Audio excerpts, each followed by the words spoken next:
Ceasefire, folks. We have a ceasefire after about 65 days of war. Hostilities between Israel and the Lebanese resistance have ended. This week, folks, the ceasefire is hanging by a thread. Do not worry, the podcast. Okay, let's get to the meat of this topic. A ceasefire, folks. Hostilities have ended. Israel has stopped bombing Lebanon. And the Lebanese resistance, Hezbollah, has stopped attacking Israel, as far as we know. As far as you know, today's Wednesday. This is the first official full day of the ceasefire. People are celebrating. People are happy. Some people are not very happy. We're going to talk about how we feel. We're going to tell you how we feel about it, all that sort of thing. But first, let's just look at some of the facts, what's happening on the ground. I'm going to share some tweets, just like people's emotions, all across Twitter. But first, we have to start with the Commander-in-Chief, President Joe Robinette Biden, the leader of the free world, folks. This man who is totally there mentally 100%. He knows his mental faculties are all there. He knows where he is right now. He's not confused. He himself made every decision that led to the ceasefire. Obviously, just listen to this man speak and announce Lebanon's liberation. Of Israel and Lebanon, I'm pleased to announce that their governments have accepted the United States proposal to end the devastating conflict between Israel and Hezbollah. I want to thank President Macron of France for his partnership in reaching this moment. Under the deal reached today, effective at 4 a.m. tomorrow local time, the fighting across the Lebanese-Israeli border will end. This is designed to be a permanent cessation of hostilities. What is left of Hezbollah and other terrorist organizations will not be allowed. Well, I emphasize, will not be allowed. He just slurs his words. Yeah. It's like a drunk man. It's like, what are you saying, man? What are you saying? He's so fucking old. He's like, he can barely open his eyes, bro. How to threaten the security of Israel again. At the same time, this deal supports Lebanon's sovereignty. And so it heralds a new start for Lebanon. And just as the Lebanese people deserve a future of security and prosperity, so do the people of Gaza. They too deserve an end to the fighting and displacement.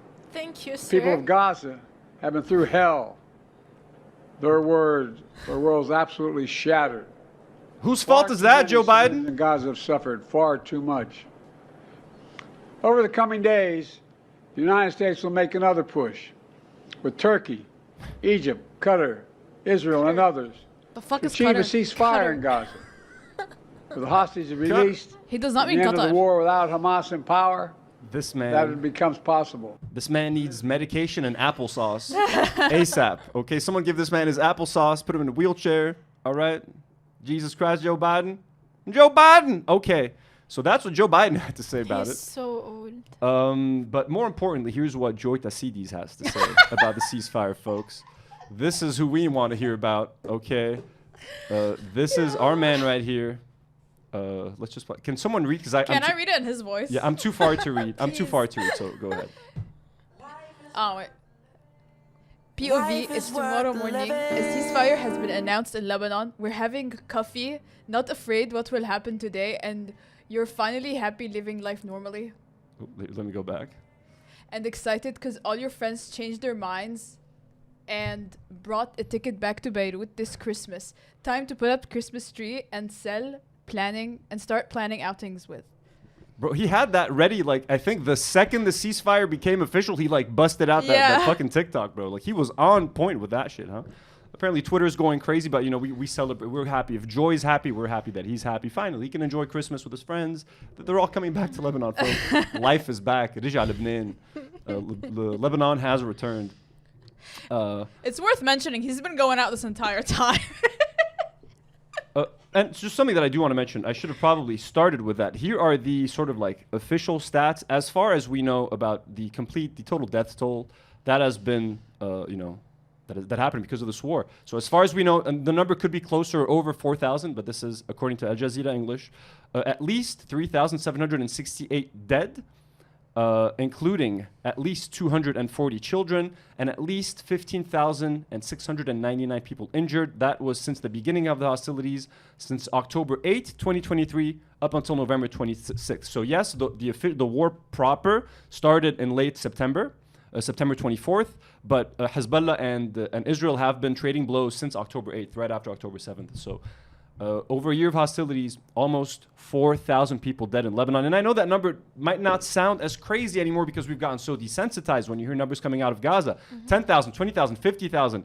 Like the estimates say 50,000, but like the real number on the ground in Gaza is closer to 200,000. So yeah, when you hear 4,000, it doesn't sound that crazy, but that's like 4 October 7th. You know what I mean? That's like 2 9/11s. Like this is insane. These numbers are insane, and we don't even have to make these comparisons to tell you how big. 240 dead kids. Can you fucking imagine that?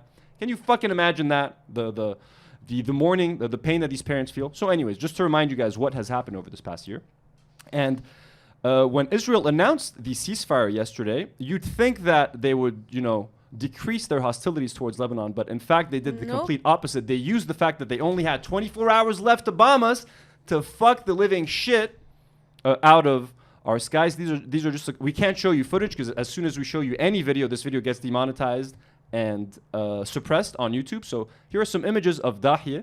Look at this carpet bombing. Look, this is like a widescreen fucking shot. Look at all these bombs. The whole city being completely carpet bombed at the exact same time. Look at this closer photo. It's insane. And the video footage. Yesterday was really terrifying. It was terrifying. And they used a lot of bunker busters, the same bombs that they used to take down Hassan Nasrallah. So each one is like 2,000 tons of like explosives in the middle of crowded city centers, apartment buildings. Houses were shaking. A lot of people that I know lost their houses. They lost their homes. On the last day of the war, a few hours before the ceasefire, Israel are so fucking evil that they wanted to make sure that they could cause as much damage as possible. They even attacked an area that they haven't attacked yet, Hamra, which is extremely busy. So let me share this little story about Hamra as well. There's a shop in Hamra called Multiverse Games. They sell board games, they sell collectibles, Dragon Ball statues, Funko Pops. There's a whole section downstairs where people go down and play board games together. They have Magic the Gathering tournaments, Yu-Gi-Oh tournaments, Pokemon tournaments. I have a little stand in that store, and I sell vintage comic books. I have a business called The Comic Stash. Here is the Instagram page for it. And I actually sell vintage comic books in Multiverse Games, like old DC and Marvel comics from the 1960s, the 1970s, first appearances. I have a couple of really expensive comics there, like the first appearance of Black Panther, Fantastic Four number 52 from the 60s, in great condition. So, and let me just share some photos of Multiverse. So, I'm just, sorry, it's the first time I mentioned this stuff, so let me share a little bit about myself with you guys. So here are the photos of like the comic. This is my little tiny humble comic book stand at Multiverse Games. Here's myself posing in front of it holding some comic books. This was during COVID. Anyways, this was me with John Schnepp. Anyone watching, if you guys know who John Schnepp is, rest in peace, John Schnepp, King of the Sweaties. Met him at New York Comic Con in 2014.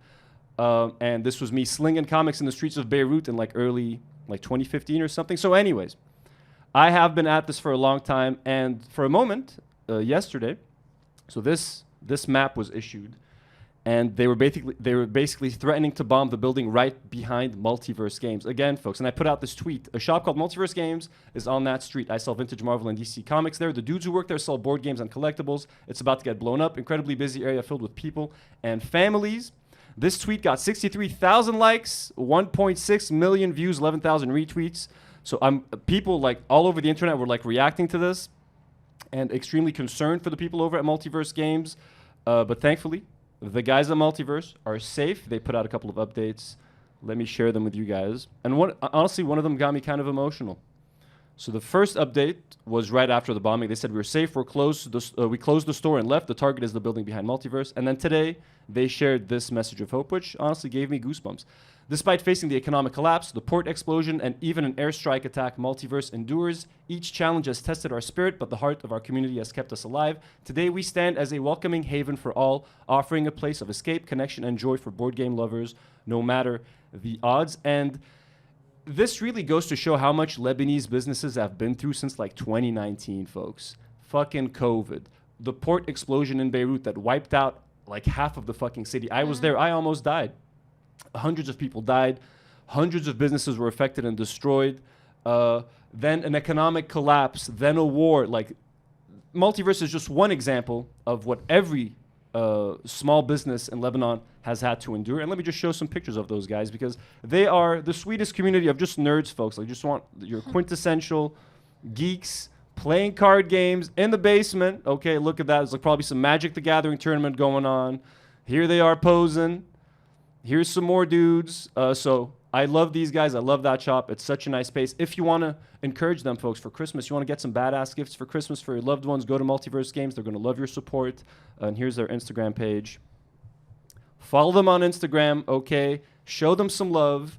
And honestly, I was worried for my comics. I have about like $20,000 worth of comic books there. I was like, oh my God, my entire comic book collection is going to be wiped out. Like Israel is going to destroy Black Panther's first appearance. And those comics are hard to get by. I also have a first appearance of Wolverine in that store. Like, I'm sorry, if Israel destroys these like pieces of comic book history, I'm going to go fucking crazy, okay? So thankfully, they made it.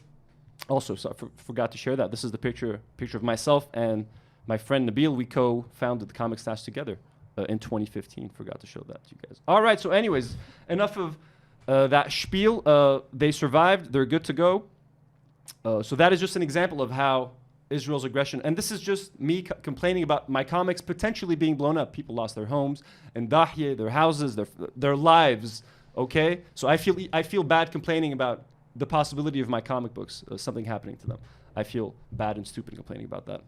And you live in Hamra. You live close to where the explosions were happening yesterday. How was that like? Yeah, yesterday was definitely the toughest day out of the whole 2 months. Because yesterday, usually like we'll hear a bit like of an echo. Because like I live far enough from Dahi that I don't hear what's going on there. But for example, when they hit Nuwaire, which is like in Beirut, and Al Blat, which is also in Beirut, I heard those. Like yesterday night, I heard probably like 7 strikes out of them all. And every single one made me shit my pants. The Hamra one, I also heard the Hamra one. I live like a kilometer away from where they hit. But anyway, like the whole time I don't know, the whole like yesterday after 5 p.m. just sitting on edge. And then after they announced the ceasefire, I was like, oh my goodness, what if I die before the ceasefire? It was so stressful. It's terrifying. And they were bombing all across Lebanon at the same time. Yeah, like yeah. in Baalbek and in Sur, Sur, so many different areas. They're just milking it. You know what I mean? Like we have a few hours left. We're going to cause as much damage. They did this in 2006 as well. Like right before they announced the ceasefire, they everywhere. It was the same thing, same playbook. So I'm going to share some tweets, basically, of just people reacting a little bit on Twitter. So, for example, here's a tweet by War Monitor. He says, if you currently oppose a ceasefire in Lebanon, please grow a brain. The two fronts were separated. It is clear that the Israeli enemy has no interest in withdrawing from Gaza anytime soon. Lebanon has already sacrificed its finest men, women, and children for this cause. Someone called Arya responds and says, your words are opposing Sayyid Hassan's words. And War Monitor is a pretty pro-resistance account. So he's very pro-resistance. Yeah. So already people are kind of arguing in between themselves. Should War Monitor thinks that Lebanon has sacrificed enough. Some people think that we shouldn't stop. Jordan quote tweets War Monitor and says, the only people who need to grow a brain are people like you, so-called people who want to sacrifice Gaza, indeed Palestine as a whole, to the brutality of Zionism. This is a war against the ethos of the Quds axis, yet the blood of the Sayyid means nothing to any of you. But like, I don't get what this person wants to be satisfied. Do you want all of Lebanon to be wiped out? But I also understand people angry that we're capitulating to Israel. The whole thing is fucked up. We're gonna get to it. Borat on Twitter says half the country is leveled to the fucking ground, 4,000 plus martyred, and 1.5 million displaced, while the entire Arab world fucking watches us and Gaza burn. But they call us the traitors for wanting a ceasefire. Fuck off. We gave everything we have. Go beg the Gulf for help. Period. Here's a tweet from Farah Silvana Kanaan. Says heart full with Lebanon, heart heavy with Palestine. So sure, it feels good that Lebanon is kind of out of the woods for now, but Palestine is still very much in this, and it's hard for us to feel happy when you know what's happening just across the border to our brothers and sisters in Palestine. And yeah, it's pretty brutal and it's pretty heartbreaking. Here are a couple of heartbreaking scenes of people trying to escape Hamra right before the bombings, because again, Israel was bombing pretty indiscriminately. And the irony of this photo, as people are stuck in their cars trying to get away, there's this giant billboard of My Monty, which is like a digital credit card that they've been trying to shove down our throats. Yeah, they have. What a And it literally horrible says, name. everything is going to be all right, as all of these people are fleeing for their lives. terrified. Please, brands, Lebanese brands, can we stop with the patriotic, Can you fuck off? patronizing ads? Because this is what it looks like in reality. People are escaping, trying to save their fucking lives, and you're like, everything is going to be all right. No, my Monty, everything is not going to be all right. These people do not feel good right now. They do not feel safe, and now they're associating their feelings of like discomfort and fear with my Monty. The last thing they're going to do is grab a my Monty digital credit card, is what I say. Unless you guys want to sponsor the show, hey, my Monty baby, we love you. I fucking hate that. I'm kidding. We're not We're going never we're gonna. not going to work with my Monty. I promise, folks. There will never be a my Monty sponsorship on this podcast. But I just found that kind of funny. Like, as people are fucking fleeing for their lives, you have this fucking brand in their fucking faces, patronizing them. But here's also a terrifying scene of people like just driving the fuck away. Traffic, it's insane. People couldn't move. Yeah, under my house it was like bumper to bumper for so long, and it caused me to panic more because it was just people screaming. People were screaming at each other. It was just cars honking, ambulances. It was just it was a horrible time. It really was. It's like those crazy. few hours, horror movie. I also just want to read a few more tweets just to share, because I think Twitter is a good place to gauge like the vastness of different sort of reactions. Elijah Magnier, who's a very pro-resistance but a very experienced journalist, and I've been following him a lot throughout this whole what was happening in Gaza and here. He says Israel has always asked the U.S. to come and rescue it when it fails to achieve its goals, and has always accepted a ceasefire when it's struggling. So he's sort of suggesting that Israel may think that it's losing, and they're cutting their losses by leaving Lebanon. So he doesn't see it as like a defeat for Hezbollah or for the resistance. Frogan, friend of the show, says a ceasefire may have been reached in Lebanon, but thousands have been murdered and injured, and millions are displaced. The genocide in Palestine is still happening. We must keep advocating to end the violence, occupation, and apartheid of Palestine for true justice and peace. Jackson Hinkle, this is here for just for laughs, for shits and gigs. What does Jackson Hinkle think? He says, victory is to God, and God is with the resistance. Congratulations on victory, Hezbollah, with a bunch of Lebanese flags. Thank you, Jackson Hinkle. Who the fuck is this guy again? Why does he comment on this? He's a right wing, not right wing. He's a. He might be anti-Semitic. This guy, like legit anti-Semitic. I can't remember. I think He he's a was- right wing grifter who's only with us because he's anti-Semitic. Because he hates the Jews. Because Okay, he yeah. hates- He was nominated for anti-Semitic. Yeah, so just in case, anti-Semitic fuck of the Jackson year. Hinkle if he is an anti-Semite. I just chose this because it's funny. This is a joke. He just hopped on us because we're a trend. Yeah, Mu'taz, and I know a lot of people have lost respect for Mu'taz ever since he kind of left Gaza and he sort of criticized the resistance, so I understand, but I still think it's important I still like Mu'taz. I think it's important. So he says he tweeted out 3 Lebanese flags, and then he wrote, and this is translated to English, I'm very happy for Lebanon. Thank you for everything, and may God have mercy on all the martyrs and reward you with good compensation. May Gaza be here soon. You can't imagine how happy and optimistic people in Gaza are that it might be near. And that kind of gave me goosebumps, that people in Gaza have seen the ceasefire here, and some of them are hoping that it could happen to them. I don't think it is, unfortunately, because Israel is fucking evil. But the fact that they feel a little bit of hope couldn't be the worst thing ever. And one final tweet that I want to read. This kind of represents the opposing view. How do Israelis see this whole thing? Joe Truzman says, food for thought. Hezbollah entered into a war with Israel to support Hamas in Gaza. 13 months later, Israel compelled Hezbollah to abandon Hamas and accept a ceasefire after decimating the group's leadership and infrastructure. What Israel achieved in Lebanon is remarkable. So now you have the complete different perspective where they're like, Israel completely destroyed Hezbollah and this is why they're leaving, and now Hezbollah had to abandon Gaza, so success for Israel. Yeah, that's what they're gonna say. That's what they're going to say. So, and we're going to kind of break it all down to you guys and tell you what we actually think. Not that we're political experts or anything, but, just share our 2 cents. Something I want to share with you guys also is just footage and photos of people returning to their homes in the south after the ceasefire. This stuff really warms my heart. And this is probably the best thing to come out of the ceasefire. Again, we're going to tell you guys what we This think got me so emotional. is good or bad. But yeah, these are just some photos that we're going to just look at right here. Just like the traffic of people driving back to the south, people carrying Lebanese flags out of their car, feeling patriotic. Some people carrying Hezbollah flags, which some people might find offense to. You can't. They're supporting the resistance that fought bravely and lost a lot of brave soldiers, men and women, fighting al-ihtilal, al-sahyuni.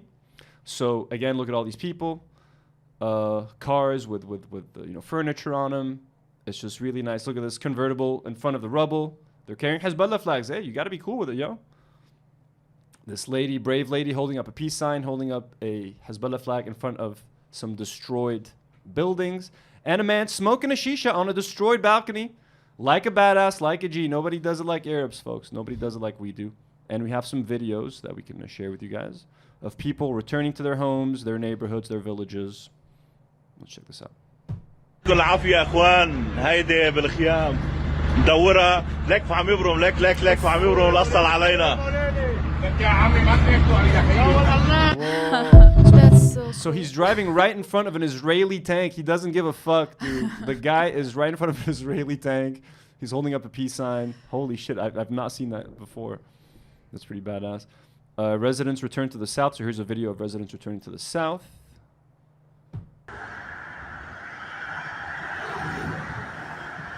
Bro, they're driving fast. They're excited to get home, bro.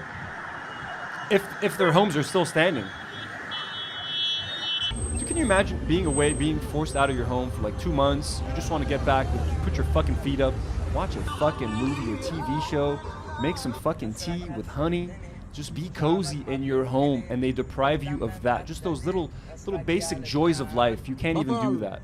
And a lot of those people are going to be returning to rubble, but they don't care. They're going to rebuild because they're fucking badasses, and that's what we do. They started driving like at 2 a.m. At 3 a.m. they were like on the doors of Saida just waiting for the ceasefire to start so that everyone can go in. Like, Jnu people don't give a fuck.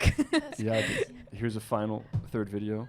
سنرجع يوما إلى حي ونغرق في دافئ.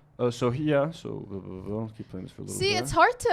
it's hard to be against a ceasefire when, you see stuff like that. Yeah, well, I mean, let's talk about it. So, I put out this poll on my Instagram just to kind of get a feel for how everyone was feeling. I said, how do you feel about the ceasefire? Do you feel 100% positive about it, 100% negative about it, or 50-50 conflicted? And as you can see, this is based on about like almost 850 votes. Let me get the exact number. 859 votes, so almost 900 votes. Not a huge sample size, but like enough to give us something to talk about right now. It's a good sample Pretty decent size for sample size. Instagram. It's an Instagram poll. So, and here's the breakdown of the votes. So the people that feel 100% positive are 25% with 218 votes. 100% negative about it were 70 votes with 8%. And the majority conflicted 50-50 with 571 votes. I would lump myself in with the conflicted 50-50, people, which are the majority. And let me tell you why. Let me tell you what's the 50-50 I feel positive about and what's the 50% that I feel negative about. The positive, those videos that you just saw in pictures, people happy to go back to their homes. That's great. People have been living on the streets. There's 1.5 million displaced people. So the fact that that number can stop at that, starting today, there are not going to be any more displaced people, because if that war had kept going, every day more and more people are becoming displaced. More and more houses are being destroyed, apartment buildings. It's winter. It's cold. I don't know if you guys can tell. I'm wearing a fucking thick jacket, not for show. It's fucking cold, and I live on in Junia. It doesn't get that cold here. Up in the mountains, it gets way colder. Mm-hmm. So it is winter. People being displaced with nowhere to go in the middle of winter is not good, okay? Another thing that makes me happy, people can go back to work. A lot of small businesses, people that work in different fields, restaurants, bars, artists that have been struggling with work. People don't want to go out. People don't want to go spend their money the way they used to. People are a bit more scared. So again, this lets businesses that have been struggling, it gives them a little bit of an opportunity to breathe. Christmas is coming up. It's the holiday season. I know it's weird to think about those things, but it makes an impact. People aren't dying anymore. Other than people not being displaced and going home, we've lost 4,000 people in the past year. So people aren't dying anymore. That's a pretty good thing. No more injuries. So, and as a person who lives in a relatively safe area, I feel pretty weird sitting here being like, no, there shouldn't be a ceasefire. You guys should keep sacrificing more. My life isn't at risk right now. My house isn't at risk for now. So I can't sit here in good conscience and ask people who've already sacrificed their lives and their homes to sacrifice more. If the resistance decides that they want to sacrifice more, that is up to them. It is not up to me to tell them. And I'm going to support whatever they decide to do, because, and I know a lot of our viewers, a lot of our Lebanese viewers don't like the resistance and don't like Hezbollah. And there are many reasons not to like them. But as a resistance, as a resistance force that we need in Lebanon, because we don't have a standing army that can defeat Israel. Our army is not allowed to have jets or air defense systems, so that for the exact reason for us to not be able to fight Israel. The U.S. will literally not let us have our own jets or air defense systems. So our military is never going to be able to protect us against Israel. We need Hezbollah. So I feel good in the fact that all of this violence is done. But what I'm not happy about is, well, what did we sacrifice for the ceasefire? What are the conditions? What are the terms of the ceasefire? Like Israel says that, for example, here, let me. Here are some of the conditions according to War Monitor. Hochstein to Al Jazeera. We will not deploy American forces in Lebanon, but we will provide support to the Lebanese army. The ceasefire monitoring mechanism will work to verify any violations and address them. Both the Lebanese and Israeli sides have the right to self-defense in accordance with the ceasefire agreement and international law. We will work with the Lebanese authorities to ensure they are able to deal with multiple security needs. UNIFIL will be part of the mechanism to monitor the implementation of the Israeli withdrawal and the deployment of the Lebanese army. Hey guys, quick update. I have the updated 13-point agreements to the ceasefire. So I didn't have access to this yesterday while recording, so I just wanted to kind of read these now since these are new. 1. Cessation of hostilities. The cessation of all military operations on both sides begins at 4 a.m. November 27, 2024. This includes a halt to offensive actions by both Israel and Hezbollah with the aim of reducing escalation and preventing further loss of life. 2. Prevention of armed activities. The Lebanese government is tasked with ensuring that no armed activities targeting Israel originate from its territory. Similarly, Israel agrees to cease all military actions against Lebanese territory, including both civilian and military sites. 3. Reference to UN Resolution 1701. The agreement is rooted in UN Security Council Resolution 1701 with a renewed commitment from both parties to implement its stipulations fully, including the disarmament of all non-state armed groups in Lebanon. So I'm guessing they want to disarm Hezbollah, which, I mean, hey, good luck with that, yo. 4. Recognition of self-defense rights. Both Israel and Lebanon retain the right to self-defense under international law, provided it does not breach the terms of the cessation of hostilities or undermine the agreement. 5. Deployment of Lebanese Armed Forces, LAF. A force of 10,000 Lebanese soldiers is to be deployed south of the Litani River. This deployment is aimed at ensuring state sovereignty and preventing unauthorized armed presence in the area. 6. Exclusive authority for Lebanese forces. Only the Lebanese Armed Forces and UNIFIL, United Nations Interim Force in Lebanon, are authorized to operate south of the Litani River. No other armed entities are permitted in this area. 7, I think this is 7, the numbers aren't really written. Control over arms transfers. The agreement mandates strict oversight of arms transfers to Lebanon. All transfers are to be managed exclusively by the Lebanese government, with production and storage of weapons within Lebanon subject to official control. 8. International support for the Lebanese army. Countries such as the United States and France will provide technical, logistical, and financial support to the Lebanese armed forces, enabling it to fulfill its obligations under the agreement. Do we finally get access to jets? Can we get some air defense systems? Oh, please, please, America and France, can we please have weapons to actually defend ourselves? 9. A joint international monitoring mechanism involving the United Nations, Lebanese Armed Forces, Israeli Defense Forces, and representatives from the United States and France will oversee compliance with the ceasefire terms. 10. The Israeli withdrawal. Israeli forces are to withdraw from southern Lebanon within a 60-day time frame, contingent upon the Lebanese Armed Forces' full deployment to the vacated areas. 11. Hezbollah is required to move its armed personnel and infrastructure north of the Litani River, ensuring that the area of south of the river is free from non-state armed groups. 12. Humanitarian assistance and reconstruction. The agreement emphasizes the need for humanitarian aid and reconstruction in war-affected areas. Both parties, with international collaboration, will work to facilitate the return of displaced persons and rebuild destroyed infrastructure. Hopefully that happens, because we got 1.5 million displaced people, yo. A commitment to a long-term ceasefire. Both sides express a commitment to progress towards a permanent ceasefire and a broader peace framework, addressing unresolved issues to foster long-term stability in the region. All right, back to the episode, yo. Israel has said that if Hezbollah tries to like build any tunnels or rebuild their weapons, that they have the right to strike. So I'm guessing part of this deal is giving Israel free reign over our airspace, and whenever they deem Hezbollah to be doing something that they consider a threat, they're going to be bombing Lebanon indiscriminately. Not that they weren't able to do that before, but I think now it's going to be official. Like anytime anytime they sense a threat, and Israelis consider anything a threat. They considered Multiverse Games, a store that sells vintage comics, board games, and collectibles, enough of a threat to bomb in the vicinity. So I think that fucking sucks. I do not want to be aligned with the United States. I do not want to be aligned with Israel. Just like I don't want to be aligned with Iran necessarily. But this is our choice as Lebanese people. Do we want to be Iran's bitch, or do we want to be the US and Israel's bitch? I think I would rather be Iran's bitch, to be honest with you. If I had to choose, I'm sorry. They're not actively bombing the living shit out of us. So it's not that hard of a choice for us to make. I also don't like the thought of, I like the thought of resistance. I don't like the fact that we're letting Israel go off easy in a sense. But it's not like we can do much to honestly, like, there's nothing that Hezbollah can do to militarily defeat Israel. We can't do it. You know what I mean? They have weapons from the States, from England. The most we can do is make life increasingly uncomfortable and difficult for them, to show them and to show the world that it's unsustainable, and to try to dismantle the apartheid regime by making it unsustainable. Like 25% of small businesses in Israel have closed down. Here's a statistic from the New Arab. 46,000 businesses to close in Israel, and by the end of the year, it's going to be 60,000. Okay, the economy is shit. Here's from the Times of Israel. Israel's growth expands at a slower pace as grueling war takes economic toll. Like, Israel has been doing really bad economically. That's kind of a point of victory for Hezbollah. Not a lot of people are going to talk about this. Also, a lot of people have been dying at the border. That's why Israel doesn't want to fucking keep the war. Here's just from November 13th. 6 Israeli soldiers killed during combat on the ground in Lebanon. It's estimated that at least 70 Israeli soldiers have been killed at the border, if not more.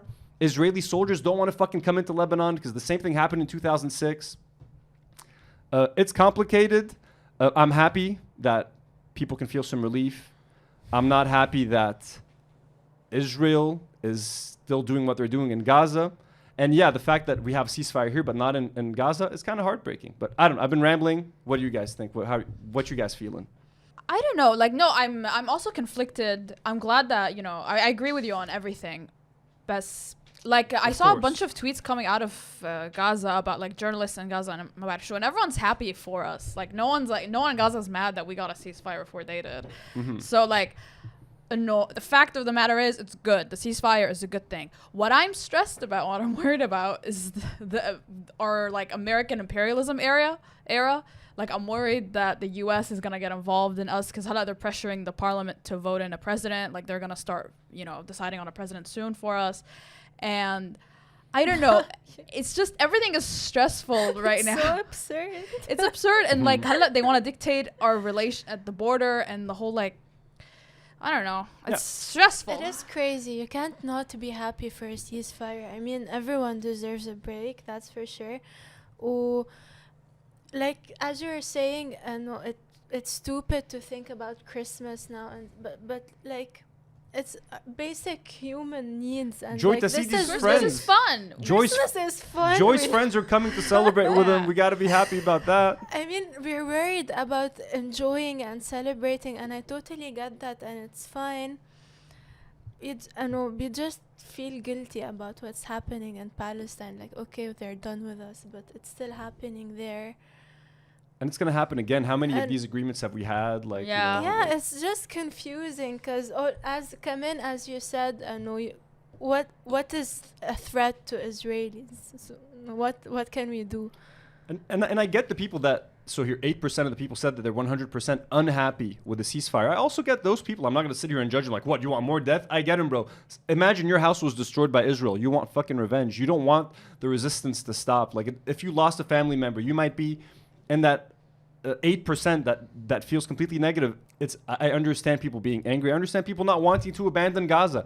I don't think it's our responsibility alone as Lebanon. I think the real tragedies, all these other Arab nations literally just sitting idly by, bro, doing nothing, while we paid with 4,000 of our lives, with hundreds and thousands of homes and buildings and villages that have been burnt to a crisp, while every other Arab nation, list them off right now, no one did anything except the Houthis in Yemen, bro. The poorest fucking country in the world is the one that kind of stood up for Gaza as well. It's kind of crazy. And to Karim's point, in Lebanon, Lebanese people are not a monolith. The way people feel about the war, about the resistance, is very different. You have extreme Lebanese Christians, extremists, who are happy, who want Israel to destroy Hezbollah, so that Christians can go back in power in Lebanon. You have some of them that are actively encouraging Israel destroying Hezbollah. You have people like us who are kind of mixed. We don't love Hezbollah and everything they stand for, but we understand the need for a resistance, especially when it comes to Israel. So people are all over the place. You have some people that are upset that the ceasefire happened because they wanted Israel to destroy Hezbollah even more, and they wanted them to completely annihilate them. You have some Lebanese people want that. So it's kind of insane. We don't want that. But I personally don't want Hezbollah to have as much influence over the Lebanese government as they had before. I don't think Israel should have been the ones to do that and to strip away some of their power. We should have done that as a country internally. but I do think it's something that should have happened. I don't like how it happened, but I'm not going to sit here and tell you that, yeah, I love Hezbollah influence on Lebanese politics and all of that. No, I don't. But again, it doesn't take anything of how much I respect them and as a resistance force and how necessary I think they are as a resistance force. It's very complicated. It's super not black and white. Even talking about this, I feel like I'm walking on fucking eggshells. But that's how I feel, okay? Sue me. I really wish we had the support of other Arab countries. Like, if maybe the resistance would have made more of a blow on Israel if we had the support of, I don't know, Saudi Arabia, UAE. No one cares. Someone. But how do you think, optically, how does it look like? Who won, basically? Do we agree with Jackson Hinkle? Did Hezbollah win this war? Does it feel? I don't think anyone won. Yeah. It doesn't feel like a victory. Yeah, when you look at the pictures of like Dahi completely wiped out, it doesn't feel like victory. But when you know that the damage that we did cause to Israel, when we did cause a lot of damage, it is kind of nice to be like, y'all can't really fuck. I mean, they can fuck with us, but like they'll find out when they do fuck with us. And they did find out. Hezbollah did cause a lot of damage, but Hezbollah also ate a lot of damage. They lost Sayyid Hassan Nasrallah. They lost all of their senior leadership. They lost a whole lot of weaponry, probably a whole lot of money. So Hezbollah today is not the Hezbollah of a few months ago. I think it's safe to say that. And it remains to be seen what's going to happen with them. Like Lebanon is going to go through a very volatile period right now where I'm so stressed. where people are going to be fighting over that vacuum of power. Like, what's Yeah. going to happen, bro? It's going to be fucking crazy. It's going to be crazy. And it's going to be something to keep our eyes on. But I feel we gave more than we could, and we really lost a lot to be winners. We lost really too much. we did. I think بخصوص the ground invasion, like when they wanted, like Israel wanted to do much more on the ground than they did. couldn't. And I think in that area we did win. So Yeah. congrats, Shabib. But again, Israel like defines victory by like how many buildings did they blow up? Like Yeah, of course they do. They killed 4,000 people. Most of these people are fucking innocent civilians. So it's like Yeah. that's the insane part. So how do you they destroyed more of our country. Congratulations, I guess, you fucking sick fucks. But I think it's silly to argue like who won. I think definitely on the ground we won, and we just proved that you can't just fuck with us the way you want.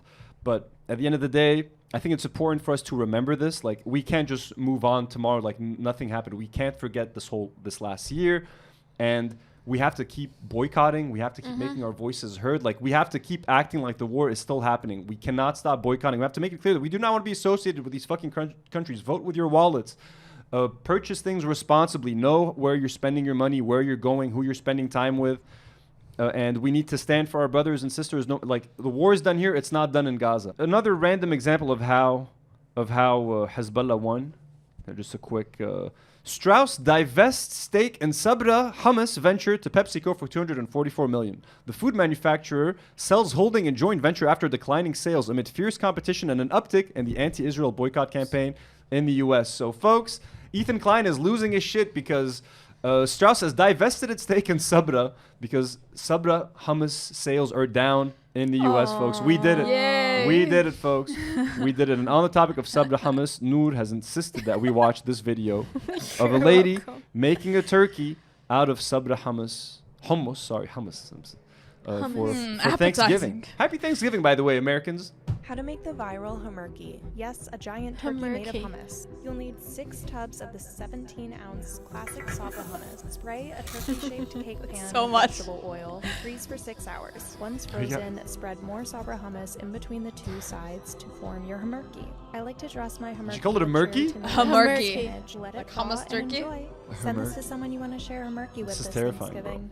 So does the hummus like thaw out and you eat it? Yeah. White ladies That have looks way too much time on disgusting. their hands. White women, please you not explain it to want us. that? Explain. No, I do not. I don't want a hummus turkey. Her Pinterest board goes Seems crazy. A hummerki seems horrible. So yeah. So anyways, this is how we're winning, folks. This is how. Anyways.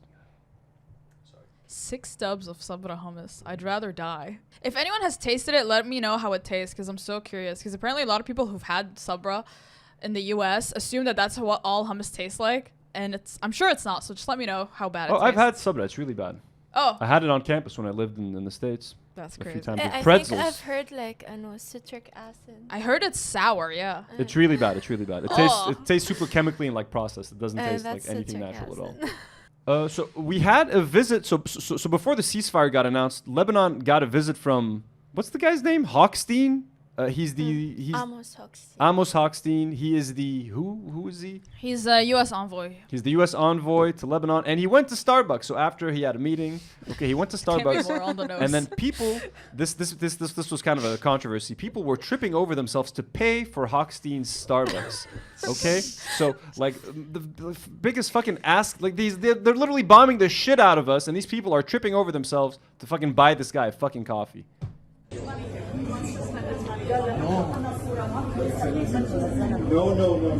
Don't pay. It's a visit Lebanon. We owe the ceasefire to her. I think she did it right. Don't pay. You're in Lebanon. And they're filming him like it's like Brad Pitt, bro, walking out of a Starbucks. Look at the guy taking the selfie. Like the dude's standing like 5 meters away from him, trying to do like the subtle selfie with Hochstein. Who are you gonna send this to? Your bros on the WhatsApp group? This is Like, so cringe. no, please let me pay. Please, Mr. Hochstein, we pay for your Starbucks This coffee. is literally why we got a ceasefire. But that's why we got the ceasefire. If that lady hadn't bought Hochstein that free coffee, Do you think he accepted? you'd have been like, you motherfuckers. Did he accept the free coffee? Do you I think he don't know. accepted the free coffee? I don't think so. I think he wanted to get the fuck out of there as fast as he could. He looked so uncomfortable, bro. He's so tall, by the way. These fucking people, man, slobbering all over him. Please, Mr. Hochstein, destroy Hezbollah. In Verdun. Yeah, I know the fact that those people were at Starbucks does everything. Here is this is a Lebanese stand-up comedian Noor Hajjar who made a parody of the Hochstein thing. We'll add subtitles to this. Check it out. Hochstein, please don't pay. You're our guest. 1 minute. الو عائلة نازحين $3,500 بالشهر 6 اشهر مسبق وبدهم يطبخوا لي كل اسبوع سمكة لقز فيها حبة الماظ بدي اتشردق بالالماظ كل جمعة. حبيبي ما عجبك ما يعجبك. شكرا. Let me pay. So here's making fun. Classic. So because of the 1.5 million displaced people, landlords in Lebanon took that as free reign to like just increase rents and just gouge people. So Noor is making fun of that right now. Speaking of jokes, here's a Lebanese man making a dude. You can't fuck with Lebanese people's humor is like untouched. Look at this guy. وين كنت دايرة لهلا؟ وين كنت برا؟ طلع البيت لشوف، يلا طلع البيت. يا بيت. البيت؟ راح البيت؟ He's yelling at his daughter like, "Why are you late? Go home right now." She's like, "What home?" He's like, "Oh, what home?" It's like they're just making skits. They're making TikToks, folks. Their homes are destroyed. This man is making jokes with his daughter. They got nowhere to go. And just before we move on, also, this is a pretty sad story that I do want to cover. There's a gentleman, a very nice gentleman at a grocery store in Beirut that got killed. And here's a very touching story of how this happened. This post was shared by Ruan Theodros on Instagram. And let me read it to you guys. This man, Ibrahim, died in the Basta strike last night. He was 86 years old and has had this bookshop across from my apartment for 50 years. He watched me grow up. He has delivered newspapers to my teta's house her entire life. He watched me grow up. He was the person I saw every morning since I was 8. And he was a good person who educated his children abroad and gave them a good life. He died while on his balcony in the building across from one of the buildings that were targeted. I hope he didn't feel any pain. I pray it didn't hurt. I will be sharing more about this later because I think he deserves his story to be told. But I'll tell you right now, I am broken and I will never be the same again after this. And here's a picture of Ruan posing in front of the bookshop with the 86-year-old man that was killed. Again, this is just, we lost 4,000 people like this gentleman right here. So it's heartbreaking stuff, but these stories are worth sharing. And that's what we're going to do. Well, speaking of ceasefires and wars and promoting businesses, let's talk about the Lebanese ceasefire, which we talked about last week. What's happening with that? Things are going great, right? Ceasefire. I give it 1 week. Everything. Well, you don't even need to give it a week because it's already broken.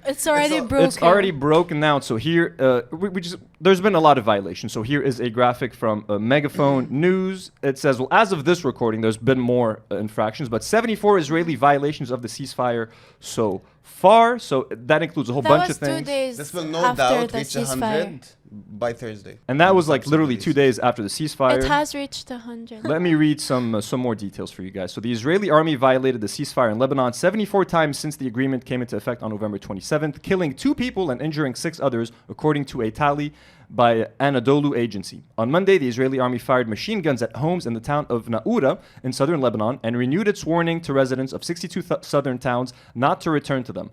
On Sunday, the occupation army committed 11 violations targeting the towns of Khaim, Yarun, Marun al-Ras, Aitrun, and Rashaya al-Fukhar with artillery and machine guns. So it's pretty crazy. But Hezbollah hasn't been sitting there just quietly and taking it, because they actually fired 2 rockets into the Shibaa farms, which is technically Lebanese territory, but that is, I believe, still occupied by Israel. So they're just like sending a warning sign, like, yo, we see what you guys are doing. We ain't fucking around. This is a tweet by Rania Khaled.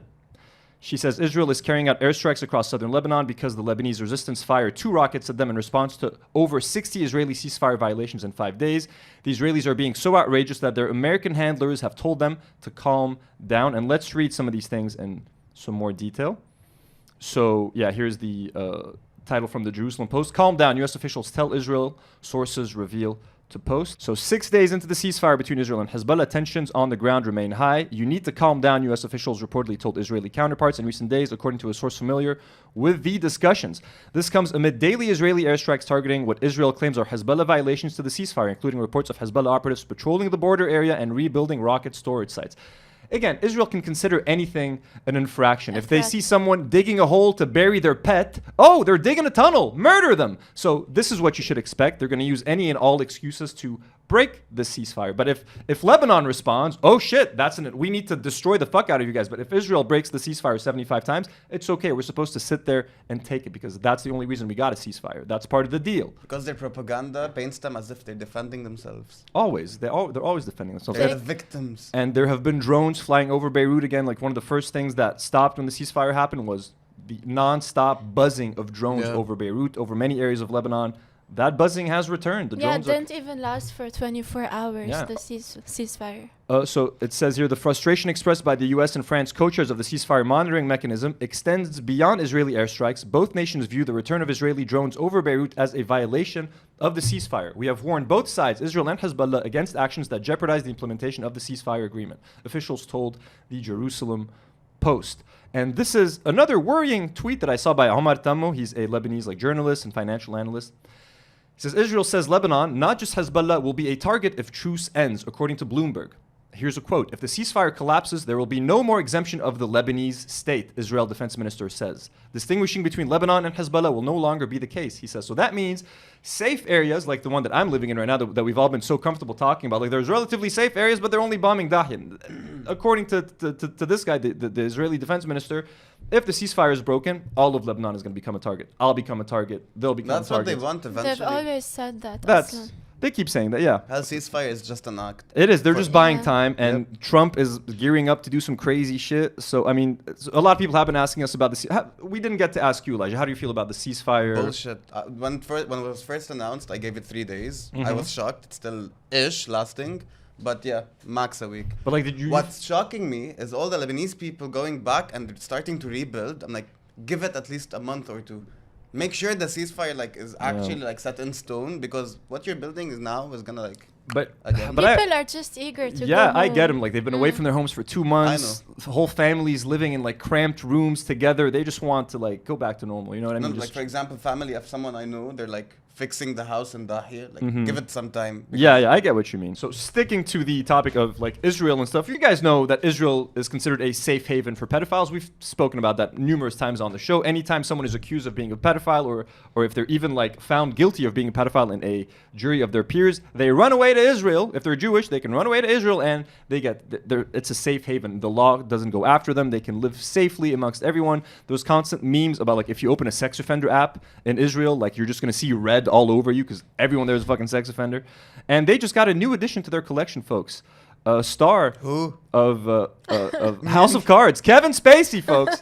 The man, the myth, the legend, Kevin Spacey has just landed in Israel. So here we go. So welcome to Israel, Kevin Spacey. Thank you. Is that his wife? For your support. No, that is Libby Allen. I don't know who the fuck she is. So apparently he just went there to visit someone. He had a wedding or something, and they gave him a tour of the usual tour that they give, the October 7th tour. This is the kibbutzim that they destroyed. Look at this house that got burned down. This is where they put babies in ovens. All that, the fun, that fun stuff that they like talking about. So Kevin Spacey, welcome to Israel, my man. Welcome to the area. I hope you have a lovely stay. He fits right in. He fits right in. I was saying Army Hammer should go there next. You know what I mean? He's not a pedophile. He's more of a cannibal. But I mean, I'm sure there's room for cannibals in Israel, right? Jerry Seinfeld loves spending time in Israel. If you guys don't know, Jerry Seinfeld, when he was 40, was dating his wife when she was like 17. She was a minor.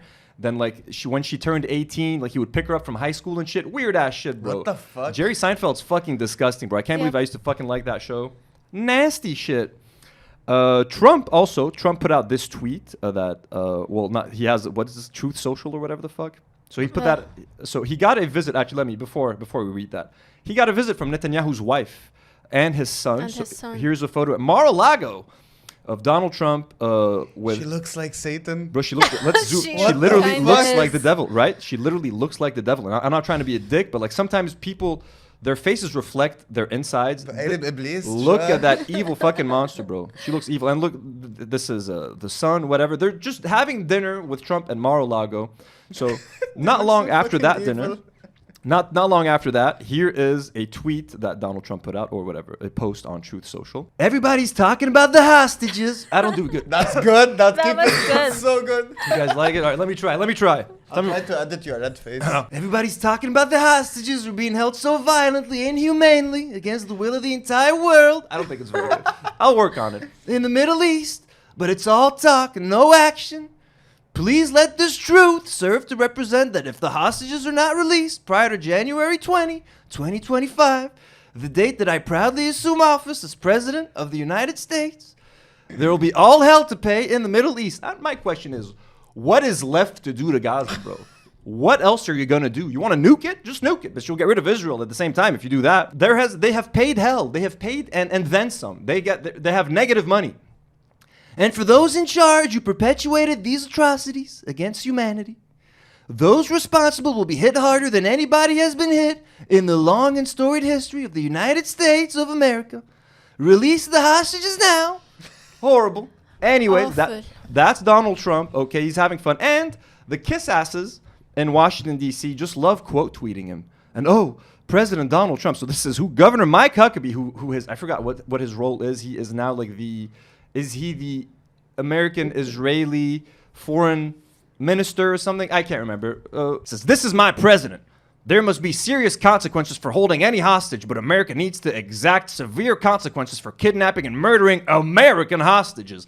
Motherfucker, Hamas has given you 55 opportunities to get the hostages back. Guess who doesn't want them back? Netanyahu, because as long as Hamas has the hostages, Netanyahu can keep bombing the shit out of Gaza and murdering thousands and thousands of Palestinians. He doesn't want them back. The families of the hostages fucking hate Netanyahu. Israelis fucking hate Netanyahu. Not that they hate genocide. They love genocide. But they also hate Netanyahu. And so there's hundreds more of these quote tweets of everyone just kissing President Trump's ass like, yeah, get the hostages back, make them pay by January 2025. This is what $100 million from Miriam Adelson gets you. She's a huge Trump donor. She asked him to basically annex the West Bank, which is probably going to happen. But I mean, we knew that. Here is a lovely photo that you're going to have to blur, Elijah, of an Israeli soldier masturbating in front of burning buildings in Gaza. What? Where did you find this? Yep, Reddit, my man. No. So here he is sitting down. You can't see anything, obviously. He's got his meat out, and he is, watching Gaza burn as he plays with himself. This is the level of depravity that we're dealing with. This is why Israelis are like the scariest people, in my opinion. Kind of terrifying. And there's no words. Just it speaks for itself. They say pictures are worth 1,000 words. Yeah, that's one of them. Do not worry. The podcast